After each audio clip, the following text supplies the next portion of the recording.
If you are new to our channel, please subscribe and hit the bell icon for receiving latest updates on exams, research positions, and guidance videos. So let's start the video. Hey guys, welcome to Inspire Chemistry. So today in this particular video, I will discuss top 15 institutes for MSc PhD program. तो यहाँ पर मैं MSc PhD programme के ऊपर top 15 institute के ऊपर discuss करूँगा, तो वीडियो को एंड तक ज़रूर देखना है। कुछ पर्टिकुलर फैक्टर्स के ऊपर डिस्कस करूँगा। पिछले वीडियो में मैं डिस्कस किया था 30 ऐसे इंस्टीट्यूट के बारे में जहाँ पर IITs, NITs, centrally funded institute, central universities, state universities सब कुछ था, जहाँ पर प्लेन MSc 2 ईयर्स का MSc प्रोग्राम के बारे में डिस्कस किया था।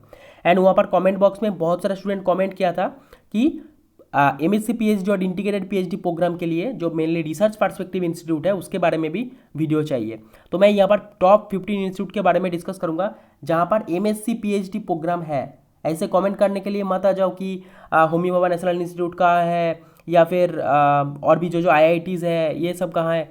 देखो मैं यहाँ पर डिस्कस कर रहा हूँ MSc PhD dual degree program या फिर इंटीग्रेटेड PhD प्रोग्राम जहाँ जहाँ पर है, ठीक है।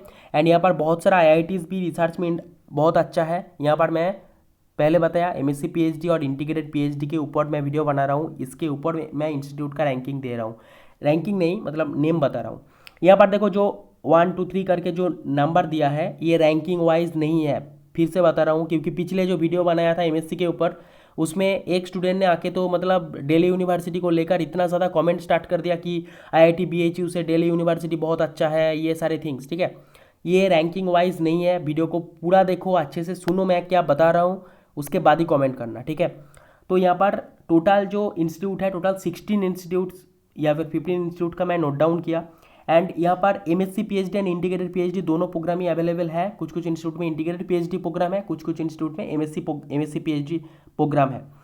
कुछ कुछ इंस्टीट्यूट MSc के बाद छोड़ देता है या फिर MS 3 साल के बाद छोड़ता है। एंड कुछ कुछ इंस्टीट्यूट्स है जो MSc के या फिर MS के बाद नहीं छोड़ता। पूरा PhD कंप्लीट करने के बाद 6 ईयर या फिर 7 ईयर्स के बाद तुम्हें छोड़ना पड़ेगा, मतलब निकालना होगा, ठीक है। तो देखो कुछ कुछ पर्टिकुलर फैक्टर्स होता है जो मैं बाद में डिस्कस करूँगा, फिर भी बता देता हूँ। Infrastructure, research exposure, faculties, okay, उसके साथ course structure, then abroad collaborations, hostel mess facility, library facility, placement, funding, ये सारे जो कुछ पर्टिकुलर फैक्टर्स होता है वो अच्छे से चेक कर लेना कोई भी इंस्टीट्यूट ज्वाइन करने के पहले। ऐसे नहीं कि मैं बता रहा हूँ तो ज्वाइन कर लिया। खुद ज्वाइन करोगे तो पहले सारे थिंग्स रिसर्च करना, क्या कितना फैकल्टीज़ है। सपोज तुम एनर्जी फील्ड में रिसर्च करना चाहते हो तो एनर्जी फील्ड रिलेटेड कितना फैकल्टीज़ है पर्टिकुलर इंस्टीट्यूट में, वो सारे थिंग्स देखना।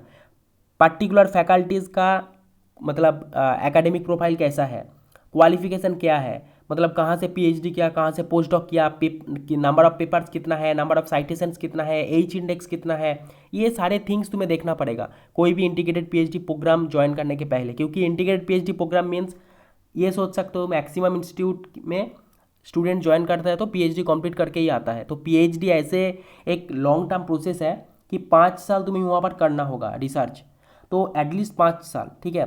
6 ईयर्स भी लग जाता है कुछ कुछ स्टूडेंट्स को। तो ऐसे प्रोफेसर अच्छे से चूज़ करना पड़ेगा, इंस्टीट्यूट भी ऐसे चूज़ करना पड़ेगा जो बाद में तुम्हें डिप्रेशन में ना लाए, ठीक है। तो सारे इंपॉर्टेंट थिंग्स चेक करना, उसके बाद ही ज्वाइन करना। मैं बता रहा हूँ तो ऐसे नहीं कि मैं बता दिया तो ज्वाइन करना पड़ेगा, बहुत अच्छा इंस्टीट्यूट है।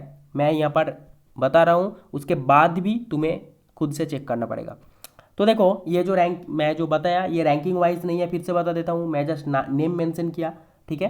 तो सारे इंस्टीट्यूट का प्रोफाइल चेक करो, जाके ऑफिशियल वेबसाइट चेक करो एंड फिर तुम्हारा जो इंटरेस्ट है उसके बेसिस पे इंस्टीट्यूट चॉइस करो। ऐसे नहीं कि IISc बैंगलोर टॉप है मतलब सब में टॉप है।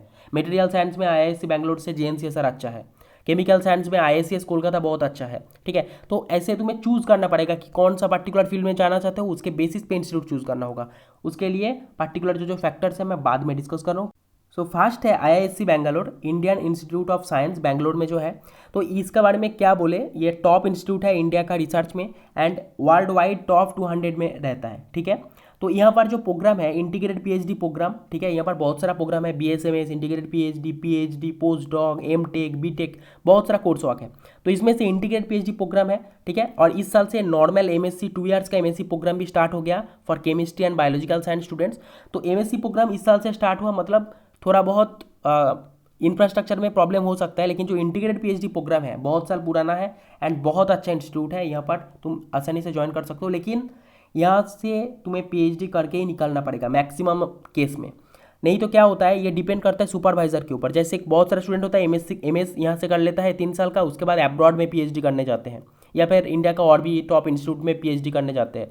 तो डिपेंड करता है तुम जिसके अंडर एमएससी में या फिर एमएस में प्रोजेक्ट कर रहे हो वो सुपरवाइजर तुम्हें छोड़ता है कि नहीं। अगर छोड़ता है तो फिर जा सकते हो, अदरवाइज प्रॉब्लम है। तो जो स्टूडेंट आईआईएससी बैंगलोर में इंटीग्रेटेड पीएचडी ज्वाइन करेगा ये सोच लेना कि एमएससी पीएचडी कंप्लीट करके ही निकलना है, नहीं तो प्रॉब्लम आ सकता है। ठीक है, JNCSR Jawaharlal Nehru centre for advance scientific research, ये भी बेंगलोर में है। ठीक है, यहाँ पर भी सेम रूल लाइक IISc, अगर सुपरवाइजर छोड़ेगा फिर तुम छोड़ सकते हो, अदरवाइज प्रॉब्लम हो सकता है। तो JNCSR और IISc ज्वाइन करो तो ऐसे पहले से सोच लो कि मुझे MSc PhD दोनों एक साथ करके ही निकलना है, इंटीग्रेटेड पीएचडी पूरा कंप्लीट करके ही निकलना है, नहीं तो मत ज्वाइन करो। अदरवाइज और भी जो इंस्टीट्यूट है ज्वाइन करो या फिर नॉर्मल MSc प्रोग्राम करो, उसके बाद PhD करो। Okay, third is IICS Kolkata. तो IICS कोलकाता का जो प्रोग्राम है नेम में है इंटीग्रेटेड पीएचडी प्रोग्राम, लेकिन ये actually MSc plus PhD two different degrees देता है। MSc 2 साल बाद तुम चाहे तो छोड़ सकते हो, अदरवाइज MSc के बाद नेट गेट के थ्रू PhD कंटिन्यू कर सकते हो, उस सर के पास भी कर सकते हो जहाँ पर MSc प्रोजेक्ट किया, या फिर और भी जो प्रोफेसर से उसके पास भी ज्वाइन कर सकते हो। तो MSc plus PhD 2 years plus 5 years two different program है, टू डिफरेंट डिग्रीज तुम्हें देता है। तो यहाँ पर स्टाइपेंड भी मिलता है। IICS कोलकाता में 12,000 पर मंथ मिलेगा नॉर्मल MSc प्रोग्राम में, मतलब बहुत अच्छा है। लेकिन इसका कोर्स वर्क रिसर्च ओरिएंटेड है, नेट गेट ओरिएंटेड उतना ज़्यादा नहीं है। एंड PhD में भी 5 साल का, उसके बाद स्टाइपेंड जो 31,000 पर month first 2 years and last 3 years मिलेगा 35,000 पर मंथ, एंड उसका स्टाइपेंड का 24% HR है। JNCSR में स्टाइपेंड मिलता है 19,000 पर month first 2 years, then third year से as a JRF student. Okay, IISc Bangalore में मिलता है फर्स्ट 2 ईयर्स मिलता है नॉर्मल, जो जब MS में रहोगे तब मिलेगा 16,000 पर मंथ, एंड जब थर्ड ईयर से मिलेगा, जब मतलब PhD में कन्वर्ट हो जाओगे तो JRF जैसा ही मिलेगा 31,000 पर month first 2 years and last 3 years 35,000 per month. उसके बाद है TIFR बॉम्बे। ठीक है, तो TIFR बॉम्बे भी बहुत अच्छा रिसर्च इंस्टीट्यूट है, यहाँ पर भी छोड़ने का ऑप्शन उतना ज़्यादा नहीं है, डिपेंड करता है रिसर्च सुपरवाइजर के ऊपर। ठीक है, TICS हैदराबाद, यहाँ पर भी हैदराबाद का TIFR का सेकेंड कैंपस जो हैदराबाद में है, यहाँ पर केमिकल बायोलॉजी रिलेटेड रिसर्च बहुत अच्छा होता है। ठीक है, यहाँ पर केमिस्ट्री, बायोलॉजी, फिजिक्स सब कुछ यहाँ पर है। उसके बाद TIFR NCBS, जो NCBS ये बेंगलोर में है, ये बायोलॉजिकल साइंस स्टूडेंट्स के लिए बहुत अच्छा है। यहाँ पर TIFR एग्जाम के थ्रू भी ज्वाइन कर सकते हो, या फिर जो JEE BILS जो एग्जाम होता है बायोलॉजिकल साइंस और इंटरडिसिप्लिनरी साइंस के लिए, वो उसके थ्रू भी तुम ज्वाइन कर सकते हो। उसके बाद 7th वाला जो है आइजर पुणे। तो आइजर टोटल इंडिया में 7 आइजर्स है, एंड 7 आइजर्स में ही इंटीग्रेटेड PhD प्रोग्राम है। तो यहाँ से तुम छोड़ भी सकते हो आफ्टर 3 ईयर्स, कोई प्रॉब्लम नहीं है। लेकिन कुछ प्रोफेसर के ऊपर डिपेंड करता है कभी कभी कि प्रोफेसर अगर छोड़ेगा तो फिर आ सकते हो, नहीं तो मैक्सिमम ऑफ द केसेस छोड़ देता है, 3 साल बाद तुम आसानी से छोड़ सकते हो। तो IISER Pune, then IISER Kolkata, then IISER Bhopal, तीनों में ही सेम थिंग्स है। आइजर पुणे ज्वाइन करने के लिए अंडर 600 अंडर 700 जैम रैंक होना चाहिए BSc के बाद। ठीक है, ज्वाइन करना है तो MSc PhD ज्वाइन करना है तो फिर इंटरव्यू होता है जैम के बेसिस पे शॉर्टलिस्ट, देन इंटरव्यू के थ्रू सिलेक्शन। ओके, आइजर कोलकाता में भी अंडर 800 अंडर 1000 रैंक होना चाहिए जनरल, मतलब ओवरऑल, देन अप्लाई करना होगा, शॉर्टलिस्ट होगा, देन फाइनल इंटरव्यू के थ्रू सिलेक्शन होगा। आइजर भोपाल में भी अंडर 1200 रैंक करना होगा, उसके बाद शॉर्टलिस्ट होगा, देन फाइनल इंटरव्यू के थ्रू सिलेक्शन होगा। ठीक है, उसके बाद देखो आइजर मोहाली, यहाँ पर जैम के बेसिस पे भी होता है और स्क्रीनिंग टेस्ट के बेसिस पे भी शॉर्टलिस्ट किया जाता है, देन इंटरव्यू के थ्रू सिलेक्शन होता है। आइजर त्रिवेंद्रम में भी जैम और रिटर्न टेस्ट दोनों के बेसिस पे शॉर्टलिस्ट के एग्जाम होता है। आइजर तिरुपति, आइजर बेरमपुर में भी सेम, यहाँ पर भी जैम के बेसिस पे भी होता है और रिटर्न टेस्ट के बेसिस पे शॉर्टलिस्ट किया जाता है, देन इंटरव्यू के थ्रू सिलेक्शन होता है। तो 7 आइजर्स में ही इंटीग्रेटेड PhD प्रोग्राम है, तुम 3 साल बाद MS करने के बाद भी छोड़ सकते हो, और कुछ टाइम प्रोफेसर के ऊपर डिपेंड भी करता है। ठीक है, और जो 14th वाला है नाइजर भुवनेश्वर। ठीक है, तो ये बहुत अच्छा इंस्टीट्यूट है, लेकिन यहाँ पर केमिकल साइंस में अभी इंटीग्रेटेड PhD प्रोग्राम नहीं है, फिजिकल साइंस में है। अभी एप्लीकेशन फॉर्म चल रहा है, जो फिजिक्स बैकग्राउंड स्टूडेंट है अप्लाई कर सकते हो, एंड बायोलॉजिकल साइंस स्टूडेंट्स के लिए भी है शायद। ओके, तो ये भी बहुत अच्छा रिनाउंड इंस्टीट्यूट है for integrated PhD program. Okay, यहाँ पर भी छोड़ने का ऑप्शन उतना ज़्यादा नहीं होता, डिपेंड करता है सुपरवाइजर के ऊपर, ये बोलना टफ होता है कि छोड़ता है कि नहीं। तो जो स्टूडेंट इंटीग्रेटेड PhD ज्वाइन करेगा पहले से सोच लेना कि मुझे MSc PhD करके ही निकालना है, अदरवाइज जाके प्रॉब्लम में पड़ोगे तो प्रॉब्लम हो सकता है। ठीक है। 15th वाला जो है आईआईटी बॉम्बे। आईआईटी बॉम्बे मतलब नॉर्मल एमएससी प्रोग्राम नहीं, यहाँ पर एनर्जी साइंस के बारे में बात कर रहा हूँ, जहाँ पर बीएससी के बाद बहुत सारा स्टूडेंट अप्लाई कर सकते हैं थ्रू जैम रैंक। ओके, तो यहाँ पर अप्लाई करोगे तो तुम्हें स्टाइपेंड भी मिलेगा 5000 per month I think.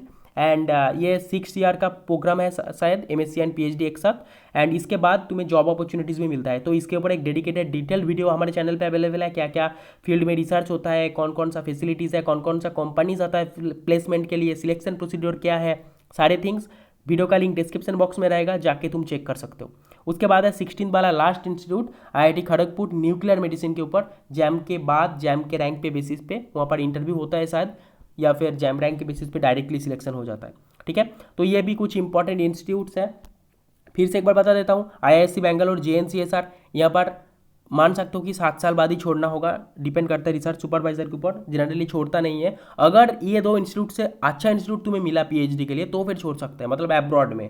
Okay, then IICS Kolkata 2 years MSc program करके छोड़ सकते हो, स्टाइपेंड भी मिलेगा एमएससी में। उसके बाद तुम पीएचडी कर भी सकते हो, नहीं भी कर सकते हो। ठीक है, उसके बाद टीआईएफआर बॉम्बे, यहाँ पर TIFR Bombay, TICS Hyderabad and TIFR NCBS, ये टीआईएफआर एग्जाम के थ्रू सिलेक्शन होता है। स्टाइपेंड मिलता है अराउंड 21,000 के आसपास I think.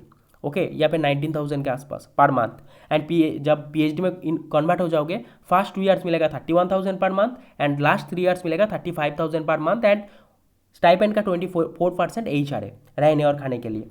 Okay, IISER Pune, IISER Kolkata, IISER Bhopal, then IISER Mohali, then IISER Trivandrum, then IISER Tirupati, IISER Berhampur. ये सारे आइजर्स में तुम 3 साल बाद चाहे तो छोड़ सकते हो, इन मैक्सिमम केसेस छोड़ देता है। अदरवाइज तुम कंटिन्यू करना चाहते हो तो नेट गेट का रैंक देखता है, या फिर कुछ कुछ प्रोफेसर्स रख भी देता है, डिपेंड करता है सुपरवाइजर के ऊपर। ओके, उसके बाद नाइजर भुवनेश्वर, यहाँ पर जो तुम्हारा फिजिक्स प्रोग्राम, फिजिक्स और बायोलॉजिकल साइंस के लिए डिग्री मतलब इंटीग्रेटेड पीएचडी प्रोग्राम है। केमिकल साइंस के लिए अभी स्टार्ट नहीं हुआ, नेक्स्ट ईयर से मे बी स्टार्ट हो जाएगा।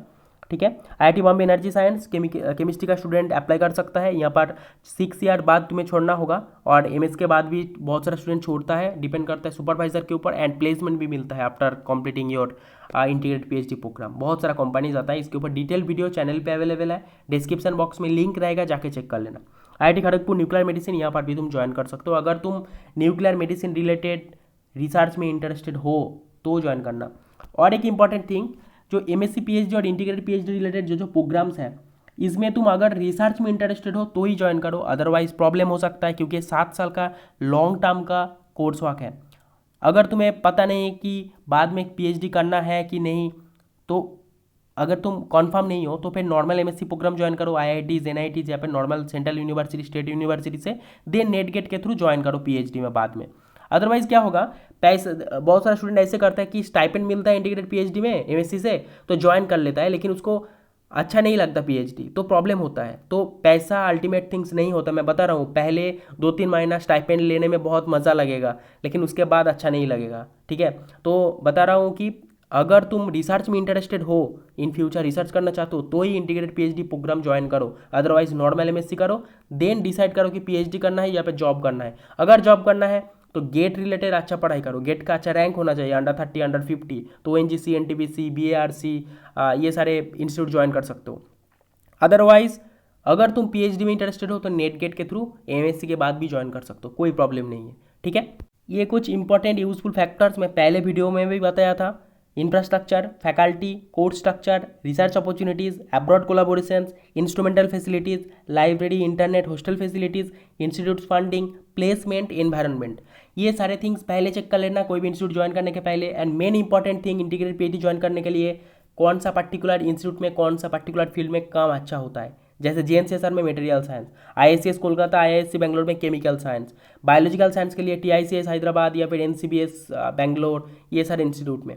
तो तुम्हें पहले देखना होगा कि पर्टिकुलर कौन सा इंस्टीट्यूट में कौन सा पर्टिकुलर फील्ड में अच्छा काम होता है। देन फैकल्टीज चूज करो कि कौन कौन कितना फैकल्टीज है, कौन कौन सा पर्टिकुलर फील्ड में काम कर रहे हैं, देन ज्वाइन करो। ठीक है, अदरवाइज ऐसे ही किसी के बात पे आके ज्वाइन मत करो। तुम इंटरेस्टेड हो पीएचडी में, देन इंटीग्रेटेड पीएचडी ज्वाइन करो।